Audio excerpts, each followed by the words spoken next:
श्री संत सद्गुरू बाळूमामा प्रसन्न. नमस्कार श्रोते हो. आज जो व्यक्ती हा संदेश पूर्ण मन लावून ऐकेल त्याचे सर्व दुःख दरिद्र पीडा संकट एका मिनिटात जळून राख होऊन जाईल. त्यामुळे या संदेशाकडे दुर्लक्ष करण्याची चूक करू नका. हा संदेश मोजून 15 मिनिटं ऐका. आज मामा तुम्हाला काहीतरी विशेष सांगण्यासाठी आले आहेत. त्यामुळे हा संदेश लक्ष देऊन ऐका. लवकरच तुमच्या घरात मोठी खुशखबर येईल आणि त्याने सर्व घर खुश होऊन जाईल आणि तुम्हाला प्रत्येक कामात यश मिळणार आहे. असेच बाळूमामांचे संदेश तुमच्यापर्यंत पोहोचण्यासाठी पहिल्यांदा व्हिडिओला लाईक करा आणि चॅनलवर नवीन असाल तर चॅनलला सबस्क्राईब करून शेजारील बेल आयकॉन नक्की प्रेस करा. आज समाजात चांगुलपणा हा महाग होत चालता असताना स्वतःच्या कार्यातून तो नंददीप सतत तेवत ठेवण्याचं काम काही माणसं सातत्याने करत आली आहेत. म्हणून त्यांचं मोल अजूनही कायम आहे. ज्यांना खरोखर गरज आहे तिथपर्यंत ते जाणे महत्वाचं आहे, तरच त्याला अर्थ प्राप्त होईल. समाजातल्या सर्व दुर्गुणांवर मात करण्यासाठी जबाबदारी एक माणूस म्हणून आपल्यावर सुद्धा आहे. अशी काम करणारी माणसं हे देहाने भारलेली असतात. चांगल्या विचार आणि प्रेरणाने प्रवास करणारी माणसं हे संस्काराचे पायथे असतात. संचित असतं ते व्यवस्थेचं किनारं धरून वाहणारं चांगुलपण उमेदपण हरवलेल्या या युगात अशी नित्तळ निर्मळपणाची गुढी उभी करून चांगल्या विचारांचं निशाण फडकवत ठेवणाऱ्या माणसांची किंमत ही नेहमीच कणभर जास्त असते. माणुसकीचे प्रवाह अखंडपणे जपणारी माणसं सापडणं म्हणूनच अर्थपूर्ण असतं. आजच्या या काळात माणूसपण जपणारी माणसं सापडतात ही भावना समाधान देणारी असते. हे मात्र खरं. कोणी याला पुण्याई म्हणू की आणखी काही यानं फारसा फरक पडत नाही, पण माणूसपणाच्या कक्षा अबाधित ठेवणारी माणसं ही समाजाचं भूषण असतात. म्हणून नेहमी लक्षात ठेवा, चांगला विचार आणि चांगली वागणूक हीच खरी तुमची देणगी आहे. जीवनात तुम्ही कितीही कमवलं तर तुम्हाला मिळालेला मान हा तुमच्या पैशावर नसून तुमच्या वागणुकीवर असला पाहिजे. जीवन खरंच आनंदानं जगा. जीवनात कोणताही प्रवास अवघड नसतो. अवघड फक्त आपल्या इच्छा असतात. म्हणून इच्छांवर कंट्रोल करा.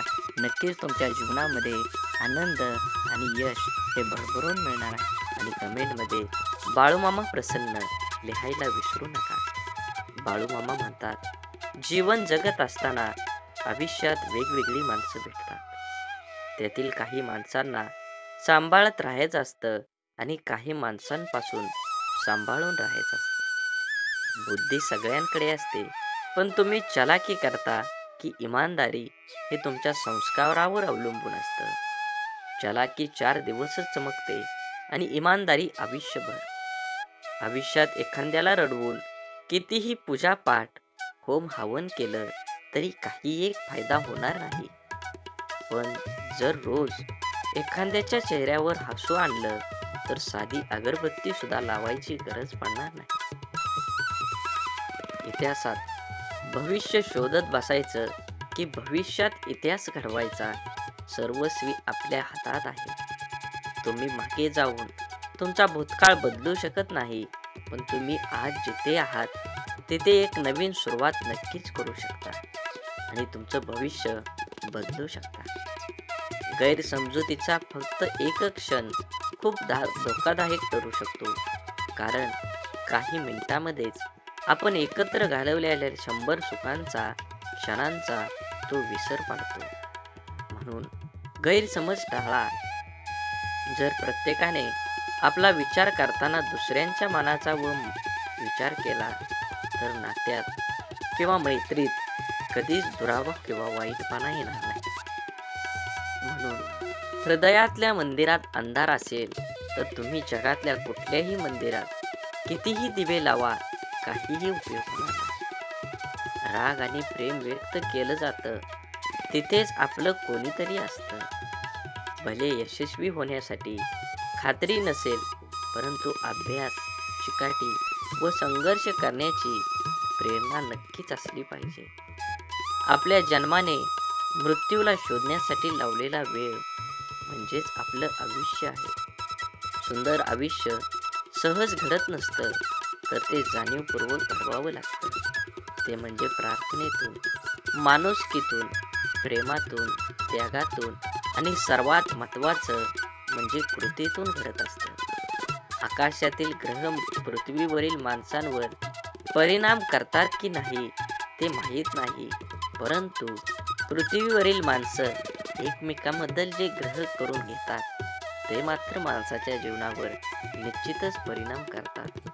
म्हणून जीवन जगत असताना नेहमी आनंदी आणि समाधानी जीवन जगण्याचा प्रयत्न करा.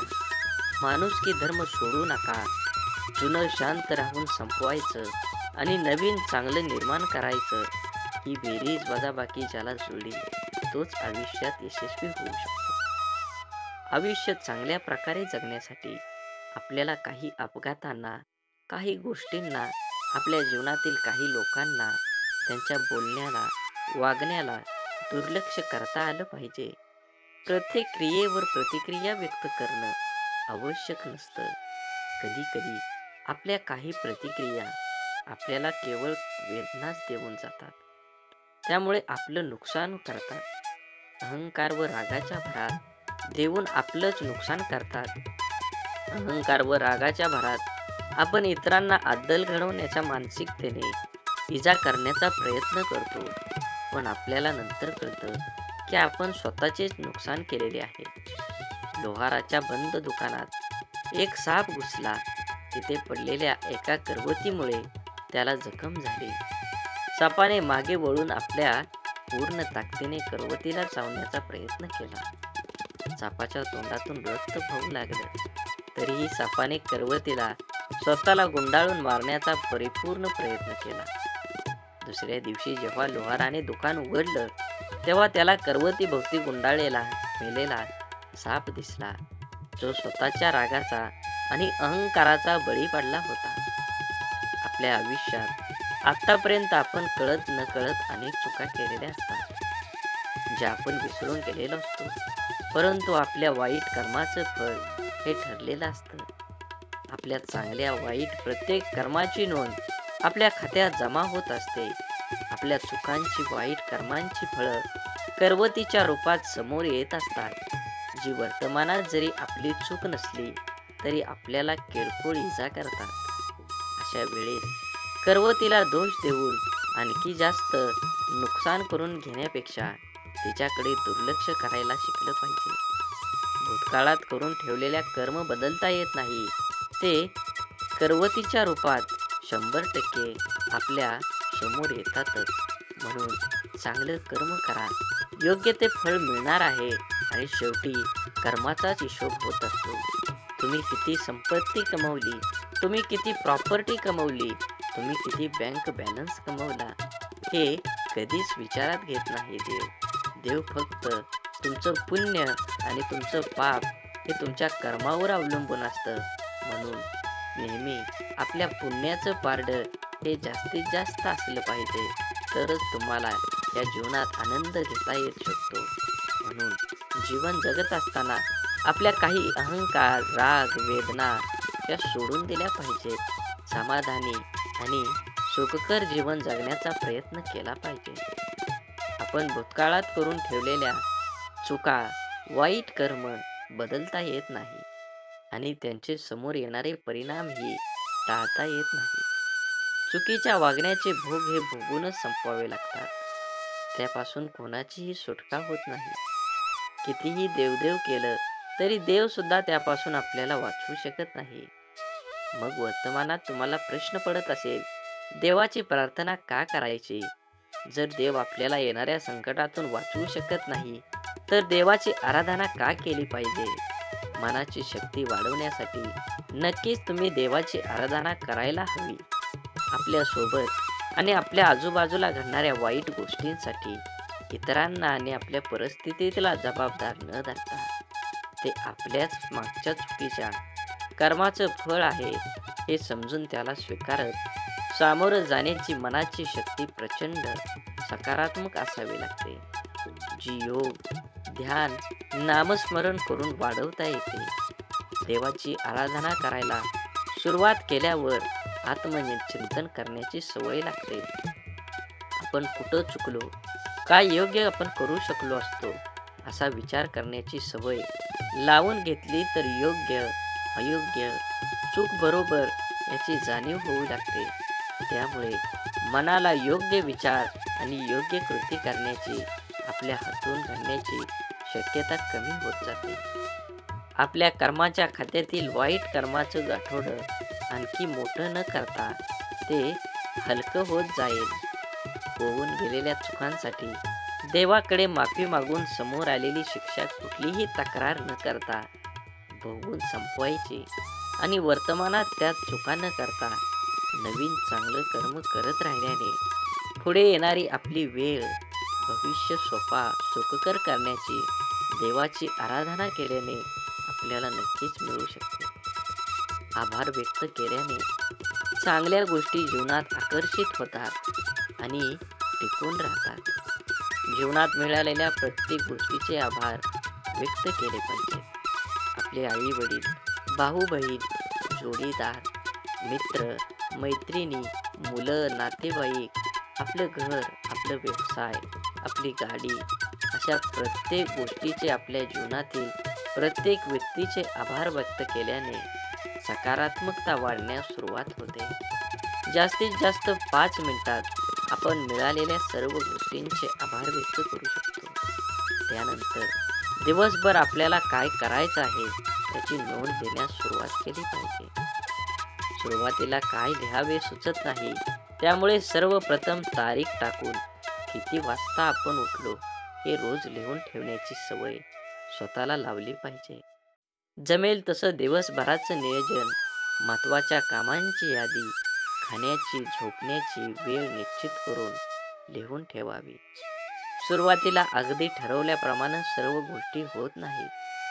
जेवढं शक्य होईल तेवढं नियोजनानुसार वागण्याचा प्रयत्न करीत राहिलं की हळूहळू सवयी दृढ होतात आणि आपल्या मनाला, शरीराला त्या सवयींची सवय होण्यास सुरुवात होते.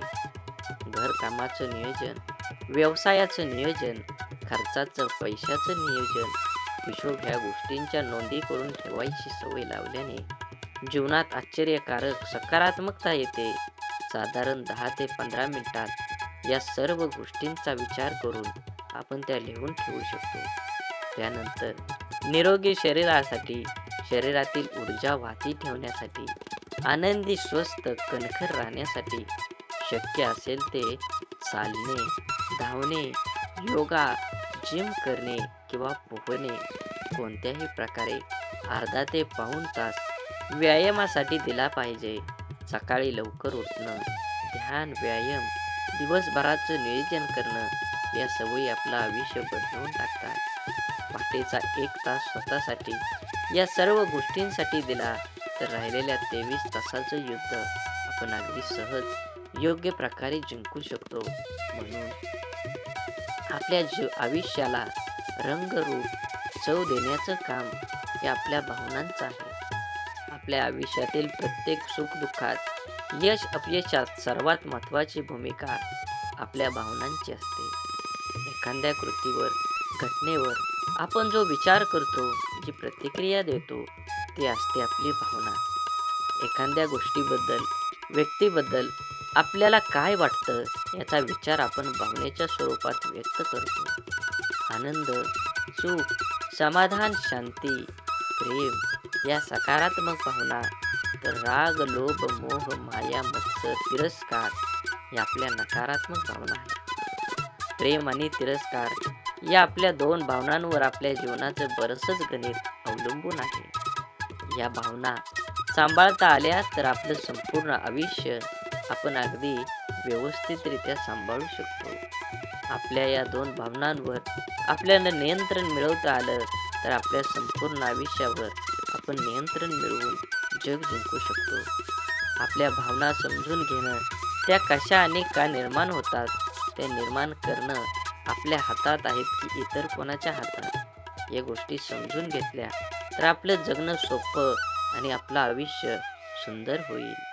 म्हणून नेहमीच आपल्या भावनांच्या आहारी जाऊन त्याचे गुलाम न बनता आपल्या भावनांवर विजय मिळवण्याचे सामर्थ्य आपल्या जवळ असायला हवं. भावनांच्या आहारी जाणारे लोक व्यसनाधीन होतात आणि भावनांवर नियंत्रण मिळवणारे लोक जीवनात प्रत्येक क्षेत्रात यशस्वी होतात. स्वतःच्या मनात जे काही चालू आहे ते ओळखता येणं, ते स्वीकारता येणं, हे जर आपल्याला जमलं, आपले आतले जग जर आपण ओळखून असू तरच आपल्या भावनांचं स्वरूप आपल्या लक्षात येतं. प्रत्येक व्यक्तीच्या मनात भावनिक गोंधळ चालू असतो. जीवनातील अनेक निर्णय हे भावनेच्या भरात आपण घेत असतो आणि नंतर पश्चातापाचे क्षण वाट्याला येतात. जीवनातील पश्चातापाचे क्षण टाळण्यासाठी भावनेला बुद्धीची जोड असली पाहिजे. महाभारतातील कर्णाचे उदाहरण घेतलं तर ब्रह्मदेवाला माहीत होतं की कर्ण हा भावनिक आहे. त्यामुळे कर्णाला भावनिक करून ब्रह्मदेवाने त्याची कवच कुंडल मागून घेतली. कर्णाने बुद्धीची जोड न देता भावनांच्या आधारे निर्णय घेऊन आपली कवच कुंडल दिली आणि कर्णाला नंतर पश्चातापाला, दुःखाला सामोरं जावं लागलं. भावना शून्य किंवा भावनाशील असणं चुकीचं नाही. आपला भावनांचा नियंत्रणच असायला हवे. पूर्णपणे भावना शून्य ही असू नये. निसर्गाचा नियम आहे की सर्व काही प्रमाणात म्हणजे बॅलन्स असावं, नाहीतर विनाश अटळ आहे. ध्यान ही एक अशी शक्ती आहे जी आपल्याला आपल्या भावनांवर नियंत्रण मिळवण्यास मदत करते आणि आपल्या भावनांचा गुलाम होण्यापासून दूर ठेवते. भावनांवर नियंत्रण मिळवण्याचे सामर्थ्य आपण ध्यान धारणा करूनच प्राप्त करू शकतो. विचार, भावना, मन, शरीर या 4 गोष्टींची काळजी घेतली तर आयुष्य संतुलित, सुखी, आनंदी, यशस्वी होण्यास सुरुवात होते. म्हणून नक्कीच आनंदी, यशस्वी आयुष्य जगण्यासाठी विचार, भावना, मन आणि शरीर या 4 गोष्टींना सावकाशपणे आणि पायरी पायरीने वळण लावणे म्हणजेच ध्यान करणे. आपले विचार, आपले भावना, मन आणि शरीर स्वच्छ करत जाणं म्हणजे ध्यान करणं. ध्यान केलं तर आपण जीवनात शांतता, स्थिरता प्राप्त करू शकतो. आपलं जीवन आनंदी, यशस्वी बनवू शकतो. हे सर्वांनाच माहीत आहे. तरीही आपण ध्यान करत नाही. कारण आपण ध्यान करायला सुरुवात केली की सुरुवातीला आहे त्यापेक्षा जास्त विचारांचा गोंधळ आपल्या मनात सुरू होतो. आपल्या जीवनातील अनेक गोष्टींपैकी, विचारांपैकी आपल्यासाठी योग्य असणाऱ्या गोष्टी आपण निवडतो आणि मग आपल्याला सर्व काही सुरळीत चालू आहे ते असं चालू राहावं जसंच वाटतं. पण अचानक आपल्याकडून घडून गेलेल्या गोष्टींच्या चुकीचे परिणाम आपल्या समोर येतात आणि आपण गोंधळून जातो. सुरळीत सुरू असलेल्या आयुष्यात परत अडथळा निर्माण होतो. ध्यानाने काही फरक पडत नाही या निष्कावर आपण पोचतो आणि ध्यान करायचा विचार सोडून देतो. ध्यानाबद्दल स्वामी विवेकानंद म्हणतात, ज्याप्रमाणे आपण वर्षानुवर्ष धूळ खात पडलेल्या एखादं भांडं स्वच्छ करायला घेतल्यावर त्यातून पहिले गढूळ आणि घाणेरडे पाणीच बाहेर येतं, त्या भांड्यावरची पूर्ण धूळ निघून गेल्यानंतर स्वच्छ व निर्मळ पाणी येण्यास सुरुवात होते. त्याचप्रमाणे आपल्याला अनेक जन्मांच्या चुकाची फुटे साठलेली असतात. ती समोर यायला लागतात. त्याचा स्वीकार करणं ही आपल्या मनाच्या स्वच्छतेची पहिली पायरी आहे. जेव्हा त्या भांड्याप्रमाणे आपले मन स्वच्छ, निर्मळ होण्यास सुरुवात होईल, तेव्हा सुरुवातीला आपण खूप गोंधळून जाईल, त्याचा त्रास होईल. म्हणून पहिल्यांदा सुरुवात केली पाहिजे. मनाला स्वच्छ व निर्मळ आणि शरीराला सशक्त मिळदार बनवणं कठीण नक्कीच आहे, पण शक्य मात्र अजिबात नाही. आपण जेव्हा ध्यानाला सुरुवात करतो, आपल्या वागण्यात, विचारण्यात, खाण्यापिण्यात बदल होतो. तेव्हा या बदलाचा आपल्यावर प्रचंड त्रास होतो, कारण आपलं शरीर व मन अचानक कोणतेही बदल स्वीकारत नाही. ज्याप्रमाणे आपण जिम लावल्यावर व्यायामाला सुरुवात केल्यानंतर सुरुवातीच्या काही दिवसात आपल्या तब्येतीतील वजनात फारसा फरक पडत नाही, परंतु उलट प्रचंड अंग दुखून येतं. पण जर रोज नियमितपणे व्यायाम सुरू ठेवला तर 3-4 महिन्याने हळूहळू फरक दिसून यायला लागतो. ध्यानाच्या बाबतीत ही असंच घडतं. ध्यान करायला सुरुवात केल्यानंतर विचारांचा प्रचंड गोंधळ डोक्यात मनात कल्लोळ करण्यास सुरुवात होते. डोक्यात येणाऱ्या असंख्य विचारातून योग्य विचार मिळवणे आणि त्यावर स्थिर होण्यासाठी स्वतःला काही वेळ द्यावा लागतो. सुरुवातीच्या कितीही गोंधळ झाला, त्रास झाला तरी तळमळ आणि नियमितता असेल तर मनाला स्वच्छ आणि निर्मळ बनवणं शक्य आहे. ध्यानामुळे होणारी प्राप्ती ही हळूहळू होते, पण ती प्रचंड मोठी असते. त्यासाठी नेहमी सराव अत्यंत आवश्यक आहे. आणि ध्यान लागेल किंवा लागणार नाही याची काळजी आपण करायची नाही. आपल्या इष्ट देवतेवर ही कामगिरी सोपवून द्यायची. आपला ज्या देवावर विश्वास असेल, मग ती मूर्ती असो किंवा आपण मनात असलेली शक्ती असो, त्यावर भार सोपवून आपण फक्त नियमित ध्यानाला बसायचा सराव करायला हवा. त्यासाठी प्रचंड चिकाटी, नियमितता आणि सर्वात महत्त्वाचं स्वतःवर आणि आपल्या मनावर असलेल्या शक्तीवर आणि देवावर प्रचंड विश्वास असायला हवा. तरच प्राप्तीचा अनुभव येतो. बोला बोला बाळूमामांच्या नावानं चांग भलं.